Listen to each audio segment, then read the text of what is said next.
Hi, I'm Alison Zajdel, host of Environmentally Speaking. Welcome to the show. Today's show is brought to you by the Richmond Environmental Sustainability Commission.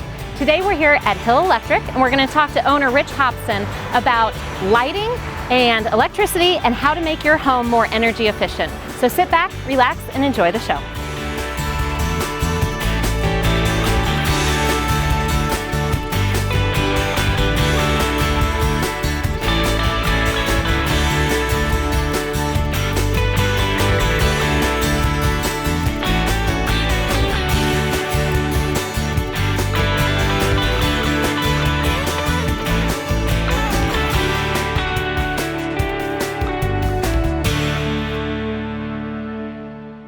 All right, so we're going to start with your intro into Hill Electric. You bought this business a couple years ago? I bought this business about 4 years ago. Okay. I worked here previous to that. I worked for almost 12 years before I bought it. Okay. And then took kind of a 3-year hiatus there, became the city electrical inspector, and then came back when my father-in-law was ready to retire. I bought the business from him, and that's how I got into this. Nice. But even before that, I was a millwright in a factory, so I was an electrician in a factory too. So I mean, I've always been in and around the electrical field a good portion of my life. Nice.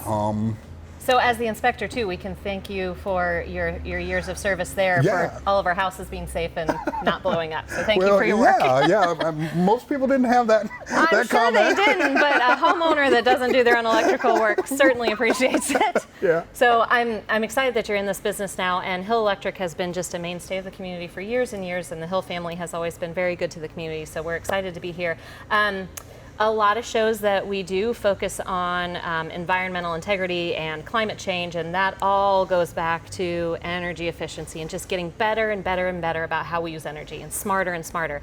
So that includes lighting. So talk to us. Most of us, when we, when I was little, the bulb that I have in my head is an incandescent bulb. So talk to us about how that works, and then kind of the progression of how we've gotten more energy efficient. Well, that was the incandescent bulb happened a long time ago. I'm old, so. Well, I'm older than you, I'm sure. So yeah, back in the day, that's really the only alternative that we had was an incandescent bulb, which really is nothing more than a piece of glass with a tungsten filament in it, and you energize that filament, and as a byproduct you get two things: you get heat and you get light, which are a lot of times synonymous. I mean, they come hand in hand with each other, and that really goes across the board for just about any type of light fixture that you're going to run into. Heat is always a big thing, and except for LEDs. LEDs, and now we've progressed into LEDs, and the LED technology is such that there's a little bit of heat, but nowhere near what there was with the incandescent bulbs. After the incandescent bulb, somebody thought it would be a great idea to take a fluorescent bulb and make it very small, and actually. And that's compact fluorescent. That's a CFL or a compact fluorescent. So it takes the long tubes, swirls them. Well, it kind of looks like, I can grab one here. It kind of looks like a curlicue, or we call them pigtails because they look like a little pigtail. But, so what those are basically a smaller condensed version of a tube fixture. That really is all there is to it. And as an energy saving goes, they were actually better than the incandescents. They lost less heat. I do remember. Yeah, they weren't near as hot. You'd burn yourself. I remember burning myself when I was little a lot on those incandescents. And the CFL, it's warm, but not exactly dangerous. It reduced the ampacity down a little bit, but with the LED technology, it actually became even better.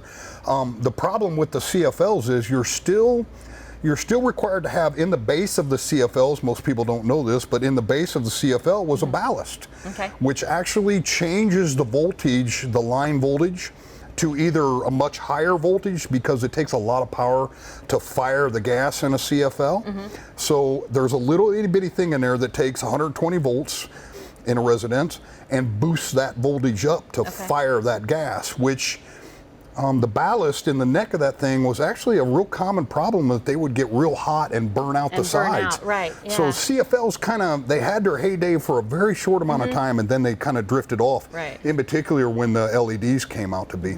And LEDs have gotten so much cheaper too. I mean, you can buy them for almost nothing now.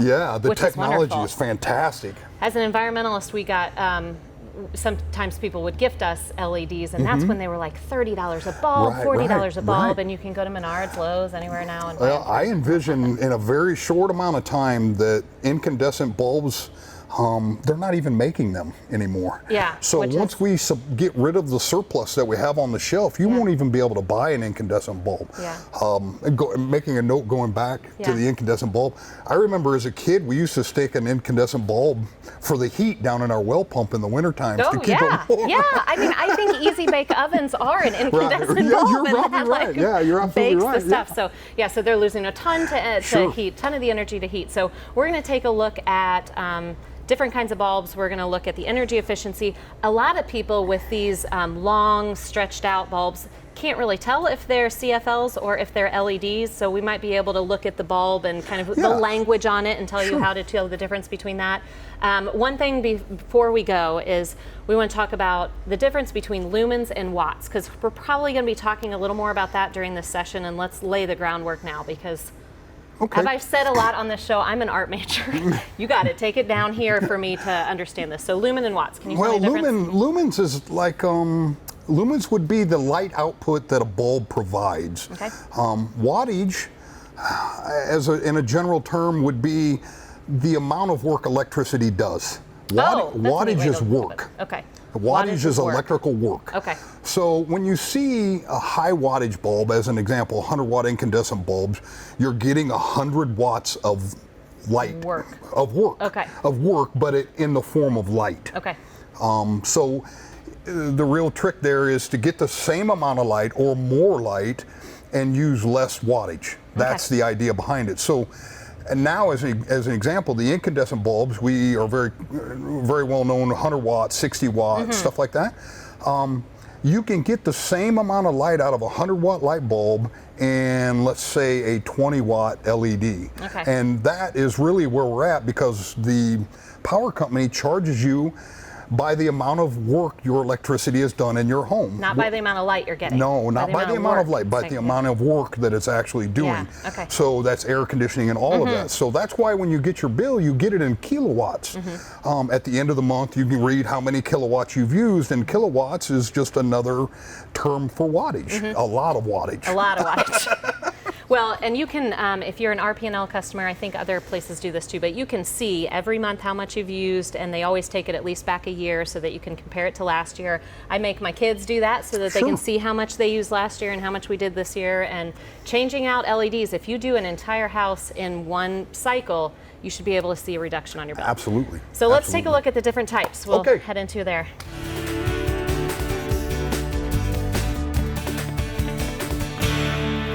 I feel like a kid in a candy shop, an electrical candy shop. This is just really fun. It's so fascinating. And I think one thing you described to me off camera that was really helpful was that electricity is always trying to find a path to ground, That's correct. It's always trying to find the earth. Can That's you all talk it for wants just in 2 life. seconds about that? Yeah. So electricity really only wants one thing, and that's to go from its creation to ground. That's when we get shocked, when we provide a better path to ground than the wires that are available to it. So if we interrupt a circuit, and you touch one wire and then touch another wire, and that electricity comes right across your body and goes in here and out here. But yeah, Earth is what it's looking for. So when we say ground, what that really literally means is ground. Earth. Is ground. Earth. Okay, so that's a big thing people don't understand is. And so, like us, because we deal with it a lot, we protect ourselves from ground. We protect ourselves with our shoes that we wear. They're insulated so that we don't provide a path to ground. And then the other real big thing is gloves. We use gloves that insulate us from the electricity to begin with. Okay. So that's really in a nutshell and that's how we make electricity do work for us, is we recognize the fact that it wants to go to ground, and we make it do work before it does go to ground. Before it gets there. Okay, I like it. I like it. Well, I love the idea of just matching the term ground to the actual ground. I think it helps me, because we always get that image that everything's created in the sky, that electricity is all created in the sky, and all of its work is done up there, but it's not. No, it's really not. It's really not. We need to teach that at a younger age. Okay. All right, so we're going to do our progression of bulbs here. So this is an incandescent, and this is what many people still have in their homes. That's and right. Should be slowly changing these out. So tell us what, I know that this wire is all one piece, and then right in the middle, tell us what kind of material that is. This has really this has been around for a long time. These are the original. By design, they really haven't changed that much over the years, other than maybe the material being used has become a little bit cheaper and easier to use. Basically, the principle behind it is a tungsten filament. So if you look inside your light bulb, you'll see a very fragile piece of metal that if you shake the bulb, kind of moves around a little bit. That filament is tungsten, and electricity will go up and pass through that tungsten, and as a byproduct, when tungsten is energized, it creates light and has a byproduct of heat as well. Okay. So yeah, that's been around since Edison or Tesla or whoever you choose. And I wonder if Edison would be thrilled that we're selling them for like 50 cents a bulb now or something. I mean, that's a lot of work and for a little money. All right, so then we moved on to compact fluorescent. Yeah, so after that, they came up with the compact fluorescent, which is still very simple in nature. I used to have one that I had separated, but if you're able to pull this apart, you'll see an integrated circuit board in here, little round one, that actually carries the ballast and all of the necessary circuitry to make this bulb fire. Basically, all this really is nothing more than a tube fixture in the form of a curlicue. They had to do something to give it enough gas to give it light.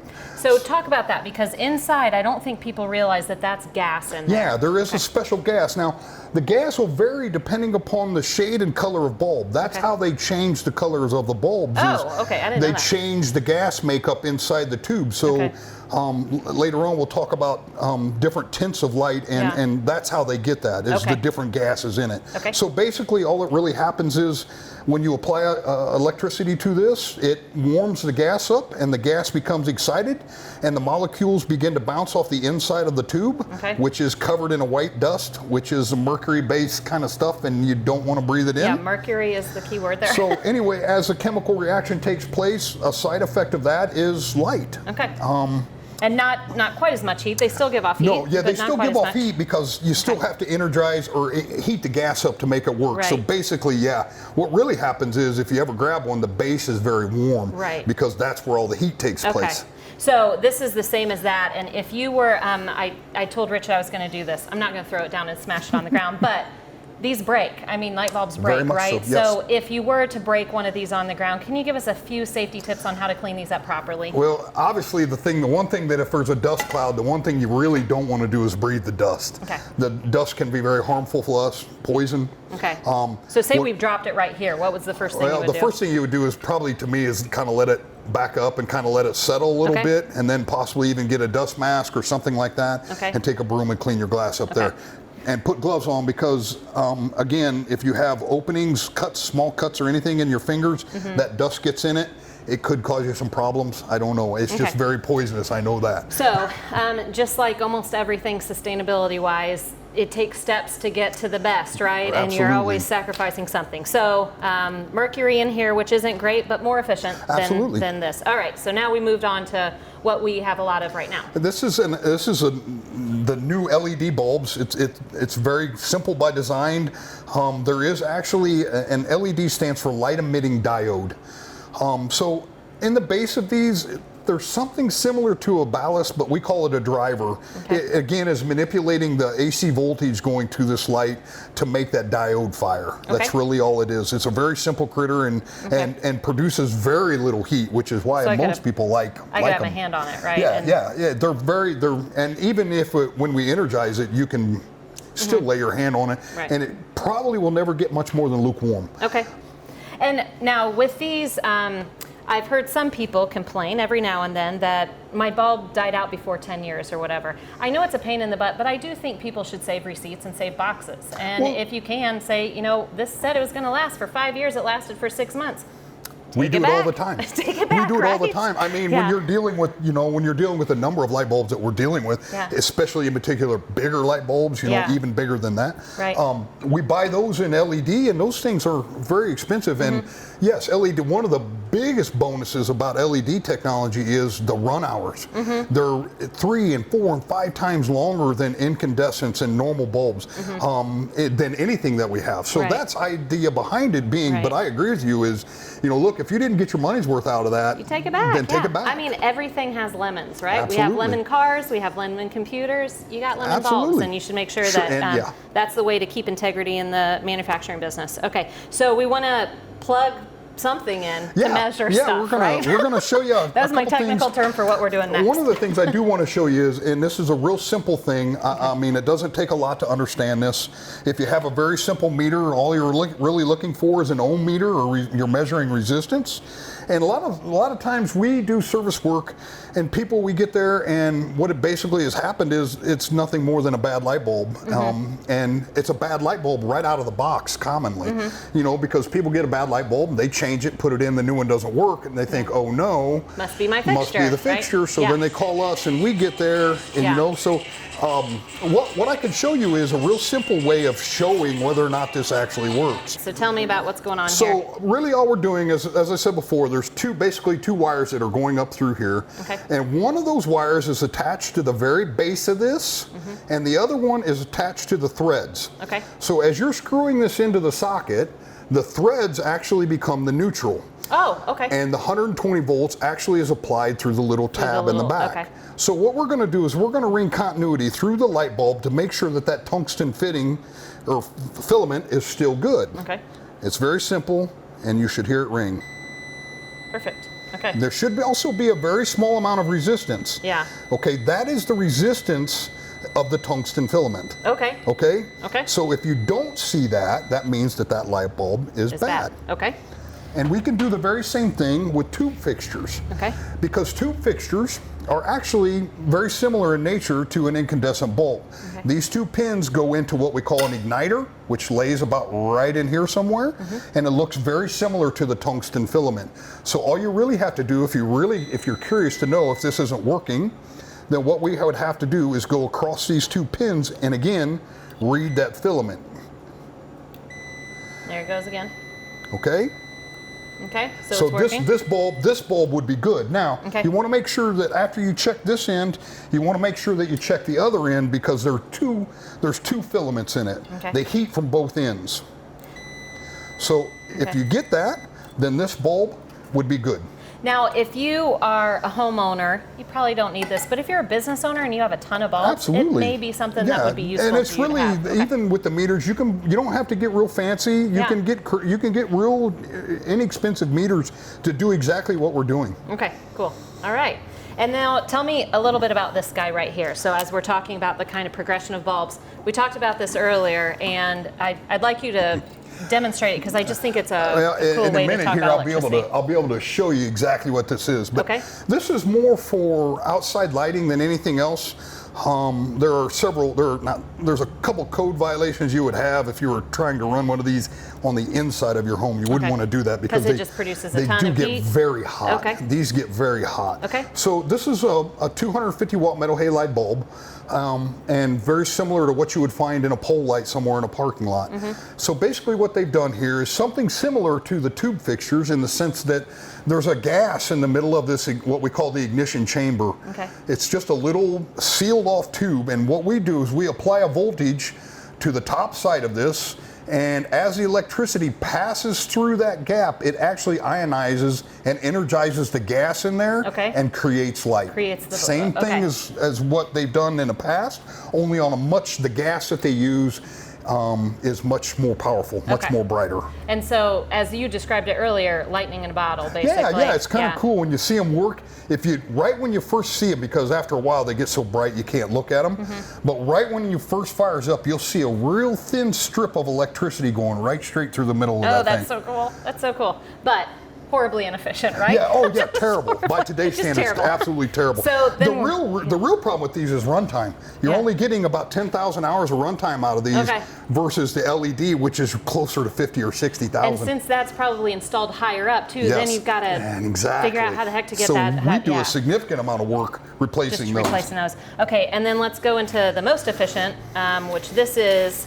You can see it's similar in look to the compact, or not compact fluorescent, but the fluorescent tube. Yeah, tell us how we tell the difference here. Well, this would be, what we're really looking at here is the diameter of the bulb. First and foremost, I recognize this as what we would refer to as a T12 bulb. Okay. And the T12s, anytime you see in fluorescent tube fixtures, the T is referencing, for the purpose of this argument, is the diameter of the bulb. Oh, I didn't know that. Okay. T12 would be the oldest fashion that we had. Okay. And it basically comes from the amount of gas needed to provide light. Okay. So they needed a bigger diameter one. Okay. So in years past, they kind of went, they started realizing that the gas made the difference, so they could actually make what was called a T8. T8s, which a TH is a little smaller in diameter than this one, but looks the same. A little more efficient too. It's a little more efficient too. Yeah, the runtime went up, and I think the wattage pretty much stayed the same because it took the same amount of power. Okay. But and the other thing about this is now they actually have a T5, which is even smaller than it's even smaller than this one. Okay. This one is mimicking a T8. So the diameter, if you have a fluorescent tube that is this diameter, it would be a T8. This is a T12. And I'm assuming that the reason for mimicking as close as possible is you want to be able to take these out and put them in without having to change the fixture. Would be the lamp correct? holders themselves, because the fixture was designed for one specific diameter bulb. And if I try and take this bulb and put it in that fixture, it's not going to fit. It's not going to fit, yeah. Okay, so we're going from these, and if you look up in your business or your home and you see these and they look familiar, this will be your next step. And that's correct. And we're jumping ahead here, but say somebody is intrigued by the idea of switching out, because you will see an immediate reduction in your energy bill. Yes. What do? They call you and just say, I need somebody to look at whether I'm crazy or not? Or? Absolutely. We do them all the time. People call us all the time, and they're wanting to switch from fluorescent to LED, and we frankly do quite a few of them. Great. The only thing about this is you got to pay attention to some of these, because they're really nice because they eliminate the ballast. We don't have to have a ballast to fire these fluorescent bulbs anymore. So I can take the ballast out of the equation and apply voltage directly to the bulb, which is really beneficial. Because you're eliminating a component, and that ballast component, a good percentage of the time, is what's wrong with the light fixture. So if we remove that, it can't go bad anymore. Right. Okay. You're in much better shape. Okay. Great. All right. Now I think we're gonna take a step and look at one more fixture. Right. We're gonna look at some fixtures and see how we can. We're gonna do a little thing in here, and I want to show you that how much money you can save by converting to LED. That's exactly what we're looking for. All right. Thanks, Rich.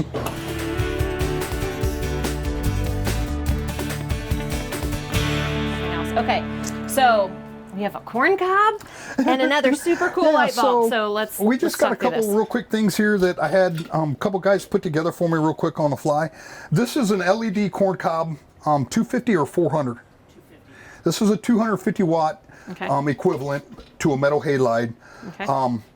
So where would you find this fixture, first of all? Like where would this be hanging? This would be predominantly in a warehouse. In a warehouse somewhere. Yeah, in a warehouse. Okay. That's usually where they use this stuff. Now remember, this stuff is just bigger, and it gives a much better demonstration, but the same thing applies on a much smaller scale like we had out there. So whatever we're doing here will apply to that out there. Okay. Versus the old style, which is, again, we showed you out there, this is a 400 watt metal halide light bulb. Very cool looking. If you look in the ignition chamber there, now you have to be it'll last for maybe 4 or 5 seconds, and then that thing will just start glowing to the point where you can't look at it. Okay. And the one thing that I do want to show everybody is startup. Okay. And now we're going to take our meter. Now, this is not something that you can do at home. At home, this you could, do not but try it at home. No, you could. We have the luxury of doing it on a workbench. Right. So what we're going to do is we're going to take our ampacity meter and we're going to measure the ampacity, the amount of electricity that it takes to run this thing. Okay. And ampacity and amps come from, I mean, that's They are the the same same word. thing. Yeah, so, okay. So voltage is EMF, or electromagnetic force. Okay. And in Ohm's law, it's represented by letter E, Okay. which stands for electromotive force. Okay. And ampacity is uses the letter I, Okay. which stands for intensity. Okay. So you have electromotive force, which is the voltage pushing the electricity, and then you have the intensity of the of what's being electricity, pushed. Okay. which is what we're going to measure right now. Okay.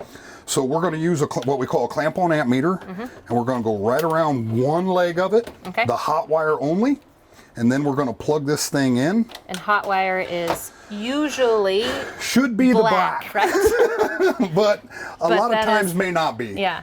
So there's that lightning in a bottle. Look at What, that see go. it? Yeah. See that little strip? Yeah. Now watch as that gas begins to warm up.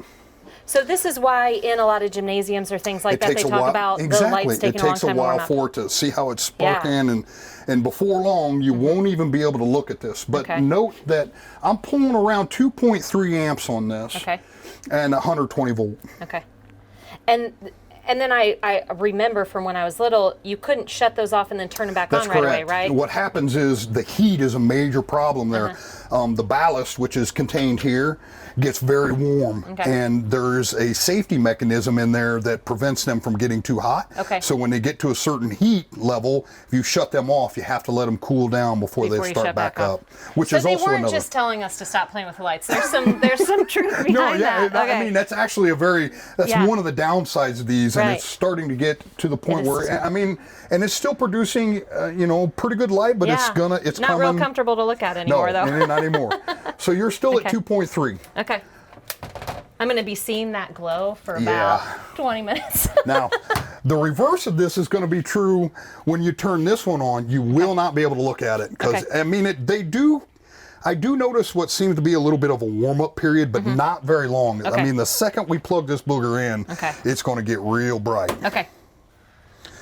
So, And this again is an LED, which This is an why LED. it looks, they're all those little tiny, you Yeah. could think of them as bulbs, but they're not bulbs, That's but little they're, tiny. They're light emitting diodes. Okay. That's all they are. All these rows will light up with lights. Okay. All right. And then we're going to put a clamp-on amp meter on this one just to show you the difference in power between the two. Okay. Holy moly! This is very bright. So as an example, this one is at full power, and I'm not even pulling an amp. Okay, so you can tell there's So, just a wild difference between the two. Absolutely. Yeah. Absolutely. So if you were to take this example and spread it out over the course of 100 light fixtures in a Yeah. warehouse, Yeah. the massive advantage, difference. I'm going to shut that Yeah, down. thank the you. advantage to the LED is hands down better. Right. Okay. So to wrap up, if people, especially if you have a lot of bulbs, I mean, I know we just did a show recently at Reed Hospital, and they talked about switching out their LEDs, and they actually did it faster than they were scheduled to because their They're savings saving was so just much money. massive. I can't imagine Reed. Oh gosh! So if you have a business, or if you're dealing with gymnasiums or anything, that's going to be a massive saving. Absolutely. Your house, you're going to see it too. I've seen Yep. it already in my Absolutely. switching out too. So they call you. They call Hill Electric. Yep. Give me a call. We'll come take a You look. can come out and take a look. Yep, And sure will. Hill has been such a great business for so long, and so you can know that also if there's nothing wrong, you'll say you've got a little bit more time left in this or something like that. absolutely. You don't Well, want to. yeah. So I love this experiment. This is so obvious, but it's just a great way to end the show to talk about how big the difference is between LEDs and the less efficient bulbs. So thank you for helping You're us very understand welcome. energy Thank you efficiency for coming. better. Yeah, this was awesome. I appreciate it so much. Okay, Thanks. great. That's our show. Thanks for being here. We hope you learned something about energy efficiency and what to do when one of those bulbs goes out on you. Thanks for joining us on Environmentally Speaking. We'll see you next time.